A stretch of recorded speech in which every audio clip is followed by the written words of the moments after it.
Cirkevná spojená škola v Dolnom Kubíne má od 1. januára nového povereného riaditeľa. Ľudovita Mačora po takmer 16 rokoch vystriedal Ľubomír Sahul. Ten na škole učí 7 rokov matematiku a dejepis. Boli tu voľby v rámci cirkevnej školy, tie ale nezvolili kandidáta a bol som teda požiadaný pánom dekanom, aby som potiahol na určité obdobie tú školu, aby som tu mohol byť riaditeľom dočasne zatiaľ na pol roka. Je to výzva v tejto funkcii byť.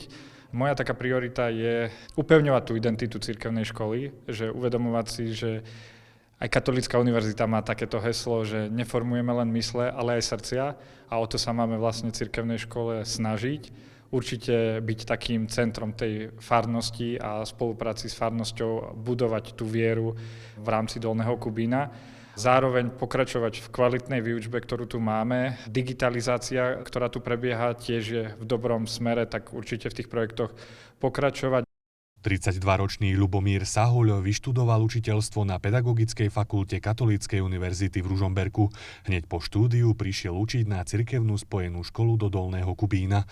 Po predchodcovi zdedil veľký projekt, vďaka ktorému na škole zmodernizujú výučbu úpravou prostredia, novým vybavením a zariadením, ako aj učebnými pomôckami. Máme tu veľký projekt za 900 000, v ktorom budujeme atletickú dráhu, zmodernizujú sa triedy, takže máme čo robiť akurát v tomto pol roku. Plus nás čaká jedna veľká výzva, od 1. septembra ideme do kurikulárnej reformy, takže musíme sa na to pripraviť, aby vlastne žiaci mohli byť moderne vzdelávaní. Takže v niečom som len nastúpil do vlaku, ale vždy sú výzvy, ktoré treba zlepšovať. My sa tiež musíme posúvať, vravím, či už v tej digitalizácii, či v rámci farnosti, zapájať sa do rôznych aktivít a podobne. Takže vždy sú tie výzvy, ale škola je dobre nastavená. Že tu máme veľmi dobré vzťahy. Chcem na tom stavať aj naďalej, aby sme v tej príjemnej atmosfére pokračovali, lebo inak to ani nejde. To, či pôjde poverený riaditeľ do riadneho výberového konania o pol roka, zatiaľ nevedel povedať. Toto úprimne nemám premyslené, pretože pre mňa je to veľká aj osobne výzva byť riaditeľom školy. Nikto vás na to nepripraví, ja som bol učiteľom a vždy som učiteľom chcel byť.